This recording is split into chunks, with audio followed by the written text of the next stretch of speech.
You're listening to In the Fast Lane. This is episode number 1 of the brand new official podcast of the Australian Grand Prix. In the Fast Lane episode 1 is presented by the team at Mobile Tyre Shop.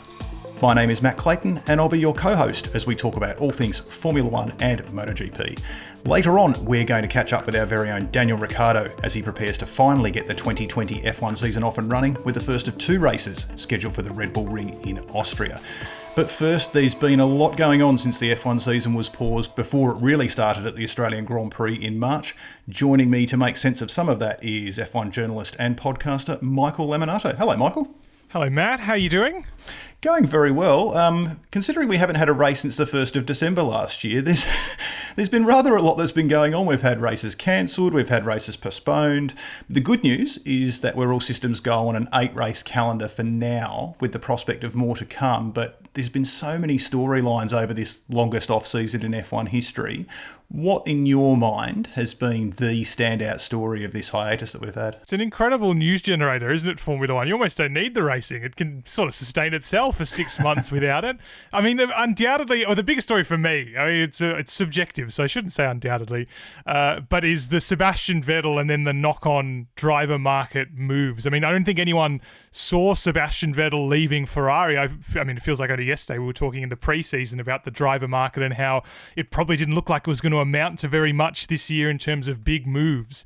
It seemed like Sebastian Vettel would stick around for a little while at least, and then not only has he left, and left before the season's technically started, but the more you sort of look into the moves that came afterwards, the more you sort of think about the way it's going, it wasn't really the happiest of endings the way that we thought it would be with Sebastian and Ferrari when he signed up there all those years ago. No, this certainly wasn't the way the tale was supposed to end for him. And just to recap, obviously, Sebastian Vettel was the cork in the bottle here for the driver market. Once he was out at Ferrari, they obviously needed someone to partner Charles Leclerc, so Carlos Sainz has left for McLaren to go to Ferrari, and of course Daniel Ricciardo leaving Renault to go to McLaren for 2021 and beyond.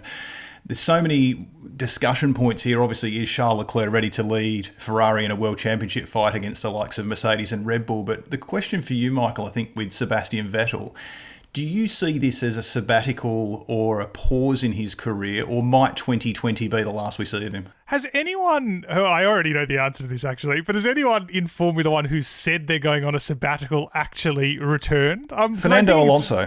Yeah, well, we'll see. We'll see. Maybe it could be. He could come back after this. I don't know if he's called it officially one. Drivers said, they have done it before. It is possible.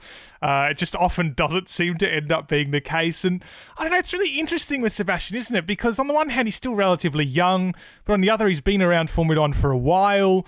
You know, on the one hand, again, look, he hasn't achieved his goals at Ferrari, although he still could this season, obviously. He's got one more chance. And on the other, he's a 4-time world champion. So it's not as if he really has anything to prove as a driver. I mean, the more I think about it, the more it feels to me like this is an opportunity as good as any driver can get anyway, to bow out of the sport. He's got a whole season essentially to do a bit of a farewell tour, if that's his kind of thing. I suspect it actually isn't, but you know, you get to go and see some of the great European tracks on his way out and just wrap up and wind up his career and enjoy the quiet life that we know he really likes. But I mean, I don't know. It's all guesswork, isn't it? I don't know. What do you think, Matt? Look, personally, I think he's never been the sort of driver that...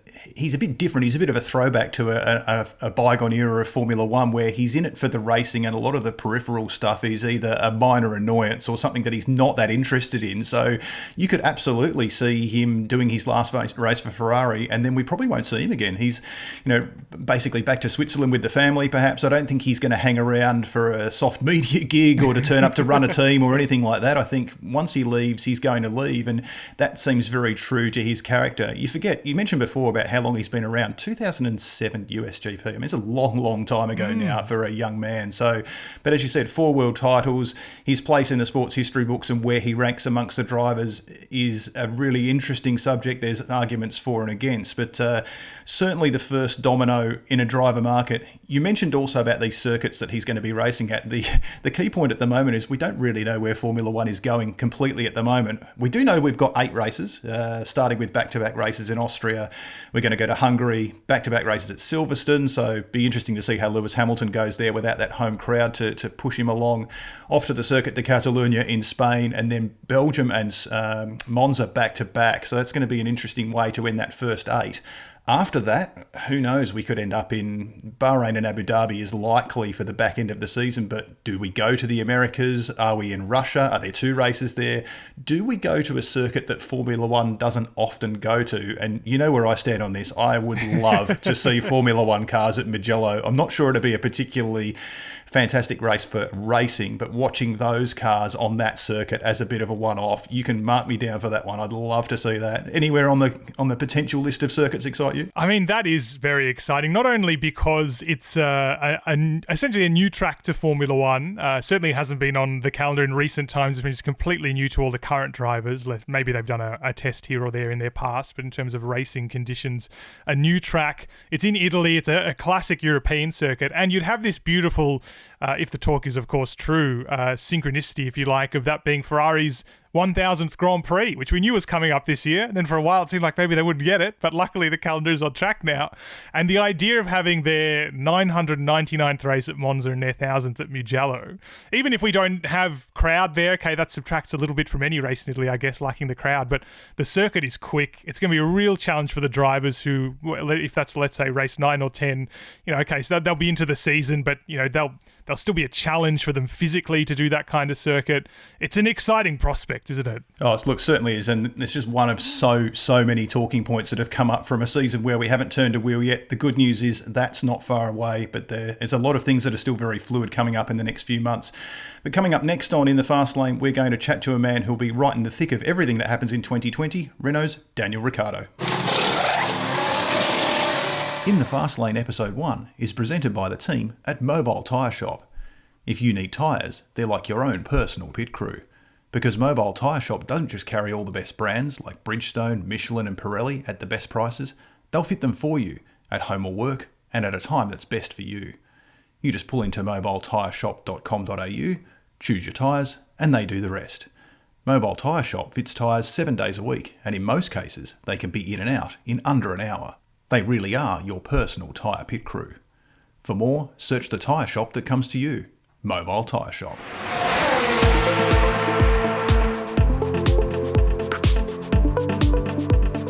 Our special guest on In the Fast Lane for this week needs little introduction, but we'll give him one anyway. He is a multiple-time Grand Prix winner, honey badger enthusiast, and the owner of the most prominent grin in Formula One. It's a warm welcome to Renault's Daniel Ricciardo.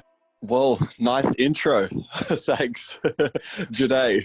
Mate, let's go back a few months ago. It seems like about 3 years ago that you and I caught up at testing in Barcelona, and then we've had everyone arrive in Australia for a race that wasn't able to happen because of the coronavirus. I mean, that you look back at that race, it's your home GP. It's one of the absolute highlights of every season.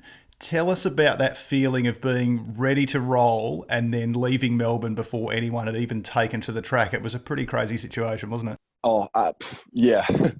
Crazy is, I feel like it kind of even underestimates how it kind of felt in the paddock, everyone's feelings. And it was a little bit of a, I guess the whole build up to the start of a season is kind of a, I don't want to say an emotional roller coaster, but it's like, we've been sitting on the sideline for a few months, and then you do testing, but that's even a little bit of a tease kind of thing. So everyone's just ready to go to Melbourne and get the show started, and to travel there, to be there, and obviously for me to be back, home and getting ready to do, the dance to start the season, and getting so close. That was like, I was, the hardest thing was going to, so I was going to bed Thursday night, obviously ready to switch on and get ready for practice tomorrow. And the following day, which was tomorrow. And it was literally as I'd put my head on my pillow, I get a notification about, I think McLaren, pulling out. And from then I knew, I was like, okay, we're not having a race without a full grid. So I was then up for another probably 2-3 hours trying to figure out what was going on and what to do. So I was ready for an early night's sleep to get prepared for the weekend, and it all turned pretty quickly. It was a shame. And then it was like, what happens to not only us and in the paddock, but everyone, spectators, fans, everyone that's come out. I just felt for pretty much everyone that was involved. It was obviously a bit of a mess, but Yeah, difficult one. I mean, everything moved pretty quickly from there as well. By the next day, we knew the race was called off. But when did you realise that you couldn't say for sure when you were going to next be in the car? Because now it's been several months. We're still another couple of weeks away from the first race. It's certainly gone on for a while. Yeah, it was like part of it I preferred it the way it was, where we didn't really know when, like if they told us straight after Melbourne that we were going to not race till July, I think a lot of us probably would have said, oh, okay, well, let's just chill out for a bit. And I don't know, for me, it was kind of good not to have a definite date. So I kind of stayed on and, let's say, stayed ready the whole time. And I think that was, it was nice not to have the excuse of, oh, well, we're not going to go for 4 months. Let's just chill out. And I don't need to train today because I've still got months to prepare. So for the first while, I enjoyed the fact that I could have got a phone call any day saying, all right, we're going in 2 weeks. So basically I got back to Perth and I stayed ready. And then by the time that things were starting to get announced, I was already kind of in such a routine that I didn't want to break it. So it was good for me. staying alert and on the ball is probably what I'm trying to say. But yeah, the reality was it was difficult not really knowing when we'd go. But the easiest way to deal with that was to just keep training and staying focused. Yeah, I think mentally, obviously, pretty difficult for you guys. But from your point of view, not writing you off as an elder statesman, but you are in your 30s as an esteemed member of the Formula One paddock these days. It's a real positive, actually, in some respects, physically, because you're not on flights, you're not doing time zone changes. You can really put your head down physically. You must physically feel for this time of the year as good as you've ever felt since you were probably first in Formula One when you were a younger and a bit more flexible young man, perhaps. Absolutely. Like there was, I mean, through all the, I guess the sadness or frustration of this whole situation, there was definitely some positives, and that was, not only are we giving our bodies a rest from, pressurized cabins and flights 3 times a week or whatever it is, but, we're on one time zone. So there's that element. And then there was, on top of that, I could obviously train and train uninterrupted. So it was like a win-win from that point of view. And yeah, I mentioned, I got asked, I think the other day, and I was like, I think this will actually give me a few more years on my career. So yeah, there's certainly some good to come with the bad. Well, as we've now established, I guess, as an old man in Formula One, the training aspect is what's kind of interesting to me in this period. I mean, this is probably the longest, and correct me if I'm wrong, that you haven't been in a racing situation since, I guess, you started taking to cars. How's the training regime had to change, and is it realistically possible to be in match fit or race fit conditions without such a long amount of time in the car? That's a really good question. So yeah, there is certainly a difference. Like I would say, right now or during this break, I became the most call it gym fit that I have in a long time.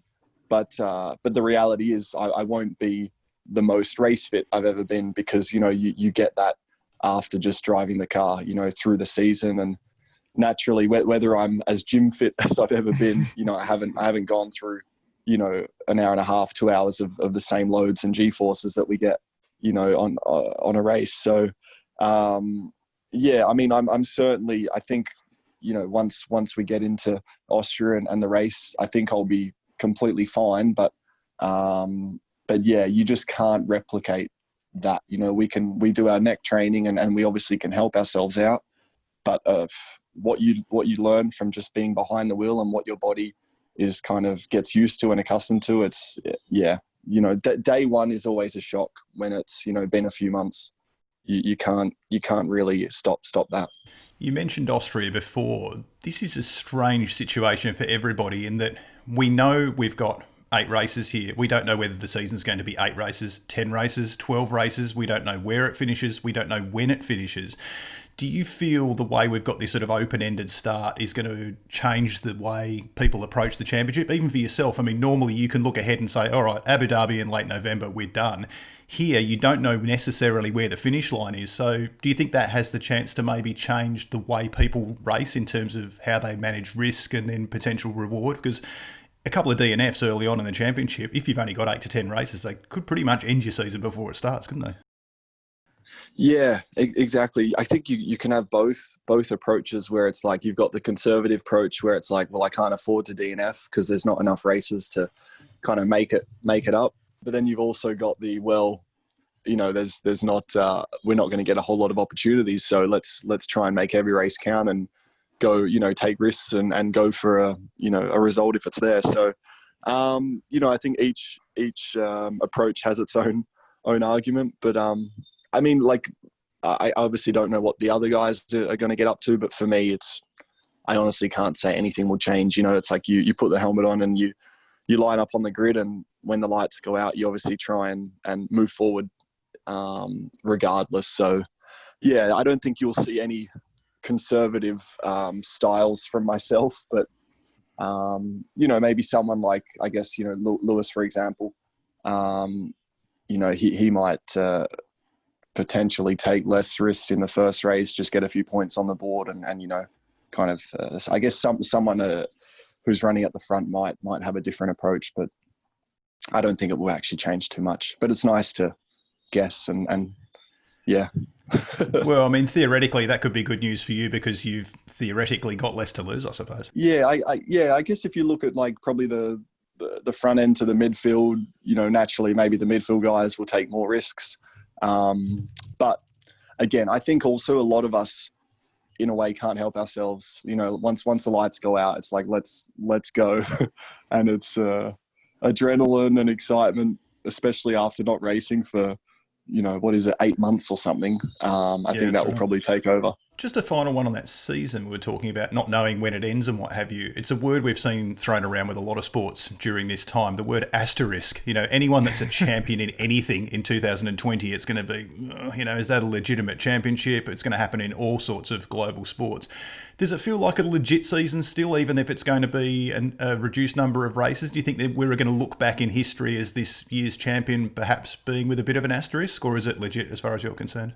Mate, right now, I would say it's legit. If we only did like 4 or 5 races, yeah, maybe so. But I think if we get anything from kind of 10 and above, like, there's enough races there to figure out, who the champion is in my mind. And, obviously the atmosphere is going to be different, around the paddock and obviously without fans, at least for the first part of the season. But the reality is we're all racing, the same drivers, the same cars. And it's like, so for me, the competition's not going to change. I want to talk a little bit about the build up to this really unusual season. It's been 8 months, as you said. And I mean, not only have you been in Perth, the most isolated capital in the world, actually, I think it is. Careful, Michael, careful. Well, okay, it's a positive. Could be a good thing, It pays to be isolated these days, doesn't it? It's what everyone's meant to be doing. Indeed, it does. From that distance, you've also been quite busy in an off-track sense, if you like. You've negotiated a new contract for yourself starting from next season. I've got to keep mentally remembering we're not about to start next season. We're still in this season. What was that like in the sense of having to do that completely remotely, not having the benefit of having started this season, so sort of feeling your way through it without that form at the moment and concluding it from Australia? Yeah, it was, I think the whole, like, so much of this, I'll just call it situation, has been weird. And there's been so many, so many things in the last few months you've had to, nothing's been normal, I would say. And obviously that goes to, to the contract negotiations and like setting a deal, before a season's kind of started, and trying to figure out, who's going to be where the following season when you haven't really even started this season. Like, yeah, it was certainly I guess, tricky, difficult to kind of manage, navigate, and figure out. So obviously, like the best reference, I guess, for a lot of us was 2019, and try and figure out obviously who did what and who's going where as far as performance. But yeah, I was, like as far as the actual process of going through it, it was, although we didn't have a whole lot of, data, so to speak, not having done any races and to see kind of any live performances, we did have a lot of alone time and a lot of time to think and digest. And, I was out on the farm, and there was, Perth's isolated enough, let alone the farm, which is very, very isolated. And, so at least I did have the benefit of, my own headspace and kind of a lot of time to just think about everything, really. I would go and, talk to some cows and sheep and ask for their advice. But yeah, so nonetheless, it was not easy to kind of come to conclusions and to figure out what's best for the future. And I guess time will tell what the right or wrong decision was. But I guess, yeah, it was all really sparked from Vettel's news, with his move from Ferrari. And then that's really where everything kicked off. And I think, people did ask, why don't you wait till the season gets started? But I think the reality is everything's done by then, probably fast track because of Vettel. But also, we're not going to know after one race as well where everyone stands. You always want, 4-5 races to really figure it out. So you're kind of already talking September maybe by that stage, and then it's you're pretty much towards the end anyways. The thing I'm looking forward to most after that is the headline's going to be Ricciardo asks farm animals for advice, reports. I can't wait to see that one pop up. But at least it's a different one. one we've not seen before, definitely. Look, yeah, you mentioned before about the whole isolation thing. The other catchword of 2020 in sport seems to be the word bubble, because you guys are about to enter one as far as race weekends go. How much do you know about how it's actually going to work on a practical level? Have you been talking amongst the GPDA or the teams, or, once you get to Austria, do you know exactly what you're getting into there and how things are going to operate? Because it's going to be strange. I mean, the time in the car is going to be the time in the car, but you've got no media, you've got no fan and sponsor engagement. There's rules around who you're allowed to mingle with and that sort of thing. How much do you know about it, how it's actually going to work?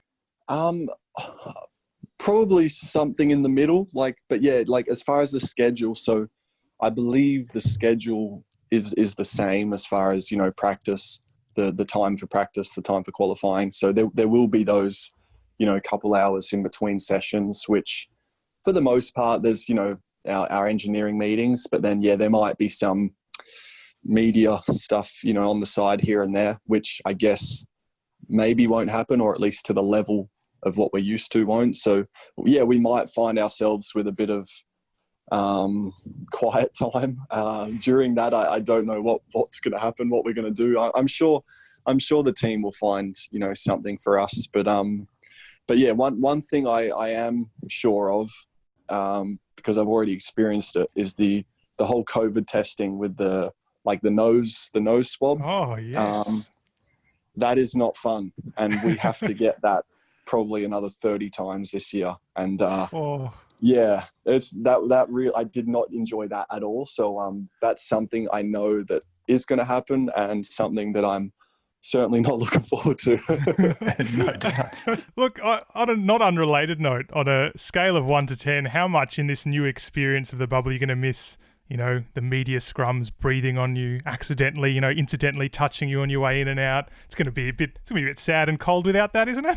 Yeah, I mean, I'm sure there's going to be some parts which are that's quite nice. But I think for the most part, we will miss, the kind of chaos of it all. Even when I was out on the farm, I was I love, I guess that's why I got the farm. I love just being away from everything and enjoying that kind of, I guess, peace and quiet. But there were moments even out there where I was like, I do miss the chaos, I do miss, the limelight and all that. So, yeah, it's going to be, I'm sure, Austria and the first however many races without spectators and the circus, it's probably not going to feel as good as it once did. But yeah, it's you do miss that kind of, I guess, energy and the atmosphere that comes with the fans and the crowd and everything. But yeah, it's I think as well we're probably a little bit maybe more fortunate than other sports where once we got the helmet on and we're in the car, yeah, everything, the noise kind of gets blocked out. Where if you're playing in a stadium, football or something, then it's you're the crowd is with you the whole time. Where with us, once we're in, then we're pretty isolated. Yeah, very true.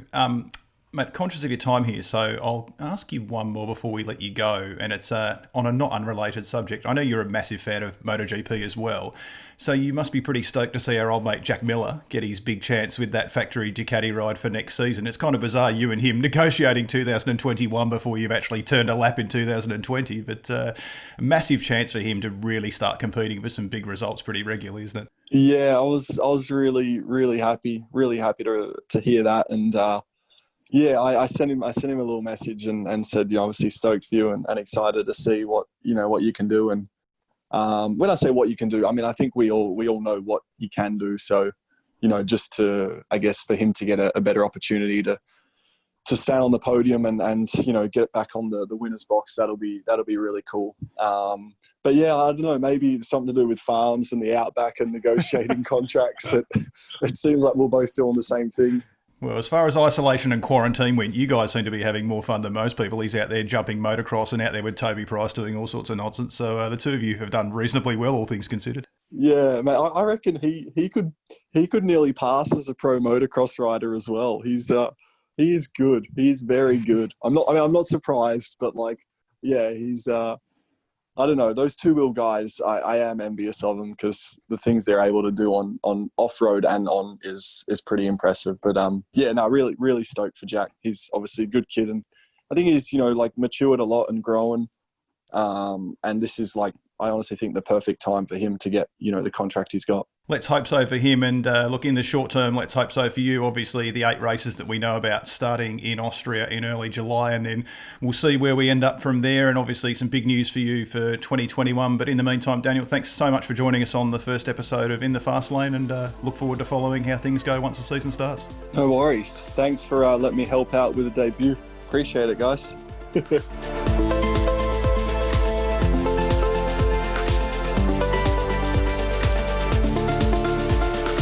That's all for this first episode of In the Fast Lane. Thanks for joining us, and a big thanks to this week's guest, Daniel Ricciardo. We'll be back in a couple of weeks' time to look at all of the news to come out of the opening to the season, and we'll also be catching up with another big-name guest from the world of motorsport. Until then, for Michael Laminato, I'm Matt Clayton. Join us next time for another lap in the Fast Lane.